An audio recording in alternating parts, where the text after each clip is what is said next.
Hello folks, it's Matt at Giraffe Audio, and today we're doing another Giraffe Audio Interviews, and we're at Abatis with John. Hello John. Hi Matt. So if you'd like to tell us about yourself and your history in the music industry. History in the music industry. Well, I think it's pretty much standard for everyone. Like, started off playing the guitar in bands, and you do more and more gigs. You make a few records, and I really liked the whole process of going into a studio and recording, and always found it the most fun part of being, apart from gigs obviously. Yeah. But yeah. the whole process of getting your sounds, and and I always felt that it was always a bit rushed when we were doing it, because we were young and stuff. You have X amount of money, so you sort of got you got your 2 week window. I want to do 20 tracks. Yeah. And so you just okay, we got drums, go. And then so I always wanted to spend ages on getting the mics on the cabs and stuff, but your time constraints and your money constraints. I thought, how sort of hard can it be to do it yourself? But as it turns out, this geezer seems to be doing it, so as it turns out, all right. I'm gonna have a go at this. So, but as it turns out, it's not that easy, is it? No, but it is fun. It is fun. It is the most fun I think I've ever had. I love coming into work. I love being here. I just love everything about it. I love the fact that you can start a day with nothing, and then 8, 9, 10, 12 hours later you've got this thing that you've worked on, and it just sounds awesome. And I like that whole creative journey. Yeah. So you're so the studio's your main line of work. Also, you're in a band. I've kind of got 3 jobs under one umbrella, really. I've got this. I do Rhodium work. I work for the Damned, and I play in a band as well. Product placement. I'm playing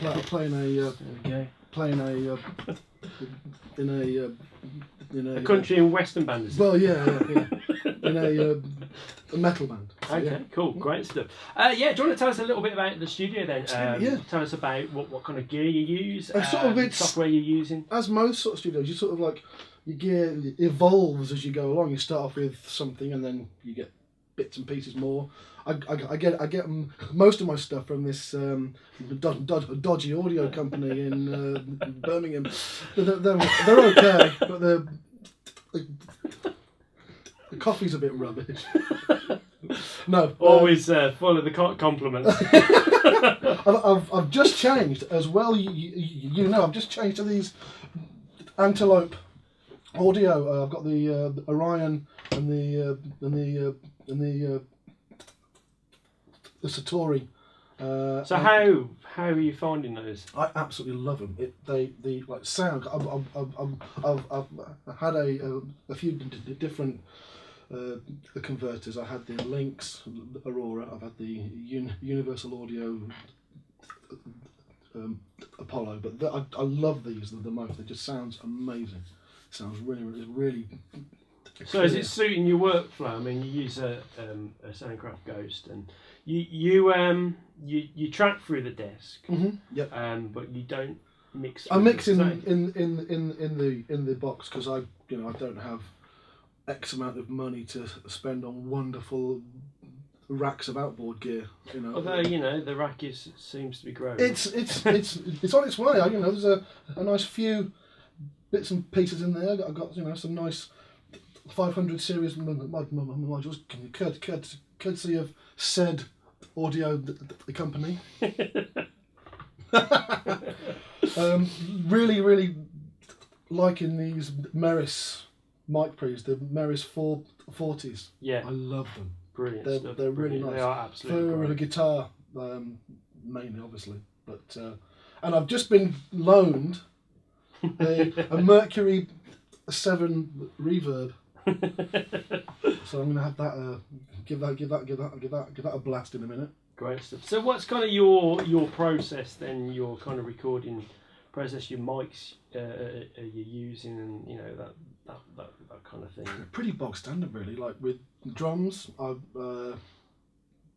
beaten 98 in the kick. Sorry, 91. A beaten 91. Then like either like a D6 on the front, or like a D1 12. Yeah. Snare, standard 57s. I might sometimes do like a 57 and like a AKG 451, is it? I think they were Okay. in like that on a snare. Toms, Sennheiser MD 421s, and then I like and like on overheads 414s, or I've got like some more 451s. Yeah. And then room mics, I'd use like a couple of room mics. Not really. There's the sort of music that we sort of tend to get here doesn't really lend itself to a big Live sound. sort of, It's more yeah, of it's a close sort of mic, tight, yeah, focused yeah. sound. Guess Well, what you know, kind I of mean, bands do you work with mainly? Mainly sort of heavier, like punk, rock. Although there's a couple of guys I work with who do like acoustic-y stuff, and I love working with them because they like, his name's Callum, and he likes to like experiment with sounds, and we're just sitting here all day, just like trying stuff, and and it's really fun to do. That sounds quite refreshing for an acoustic act, because in my experience they tend to be very traditional. Very kind of like just capture the sound as it is. So it's interesting to hear. It's great. They want to experiment with sound and whatnot. So and we had like one sort of track, and he had like this little pocket piano thing. Have you seen those? No. They're amazing. Like a little thing like that with like wooden buttons on it. You just press it. Like something like a mouse would play. no, little like round little buttons. Yeah. Yeah. It's cool. It sounds great. Yeah. Of course, you're using Pro Tools to track. I am. Yeah. As I think do most. I think a lot. Apart from you. I'm not saying anything about Pro Tools. Yep. So, what kind of gear do you are you interested in to get into the studios? Is the stuff out there that you kind of you've got a roadmap for the gear you want in here? SSL AWS 948, please. Just gonna wait for my inheritance to come through in a few years. But obviously I would love an SSL best. Yeah. Love one, but yet that's like end game, or that like. Yeah. Again, for you, it is for the tracking, isn't it? You kind of like to print to tape, so to speak. And they're really as clean, you go aren't they? They're really yeah. But you can really sort of dig in. Yeah, I mean the XL desk in particular, of course, has all the 500 series slots. So I mean you've got a bit of we spoke a bit about your 500 series stuff already. Yeah, so is there any gear you've seen? I mean, recently we had the NAMM show. So was there any gear that you've seen lately that you'd like to know more about, or? Well, recently I think just what's sat right behind you, mate. That the Kemper. I've just picked one up, and it is amazing. It is unbelievable. So do you see that changing your workflow substantially? Without a doubt. It's just amazing. You can just get it all set up, and it takes a lot of the not risk. It takes a lot of the guesswork out of where But I mean that's also part of the fun is getting that sound. But it does mean that your workflow can be faster. Yeah. So is that going to be mainly for studio use, or will we be using that live Both, as well? yeah, Both. live. I'll be using that as soon as I get it all set up. Yeah. Because it's just easy. Bang, Yeah, done. well, yeah. I mean, we're not getting no younger, so you know that's more. It's less to carry than. That's actually the second time I've been told that this week. Not by me. No. But yeah, I mean, you know, you can take it on a plane. Yeah. You can just stick it in your hand, luggage, and you know, bosh, you're done. Yeah. But I mean, for the studio work, it's just amazing because you know you can like track with it, you can reamp through it, you can really sort of like get a good performance and not worry how the amp's sounding. You know, if a valve dies or whatever, it's you can like get someone playing in the zone. Yeah. And then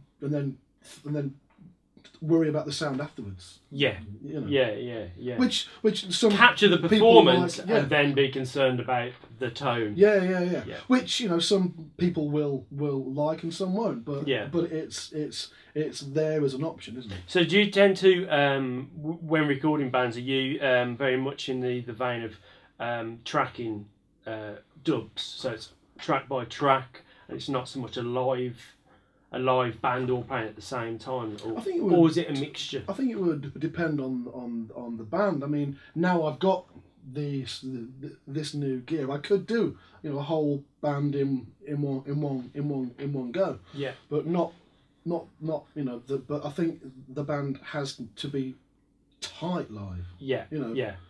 I don't think that many bands want their live sound on an album. I see. You mean they want the spit and the polish. Yeah.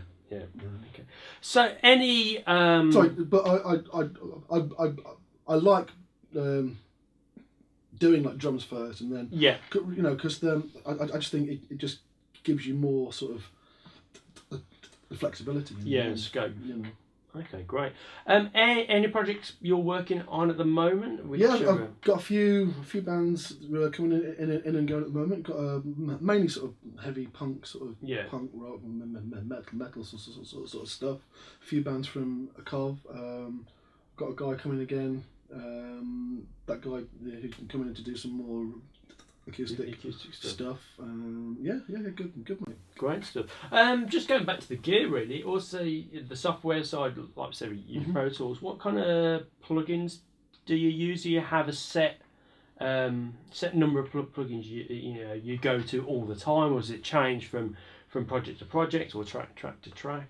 I'm sure that like any favourites. the Sonox ones are just awesome. Yeah, they're really I'm quite a big fan of those. They're really good, and I'm really liking the new Stephen Slate mix rack, the virtual mix rack. Yeah, it's really cool. They're like 1073. One of those is really cool. Yeah, really nice.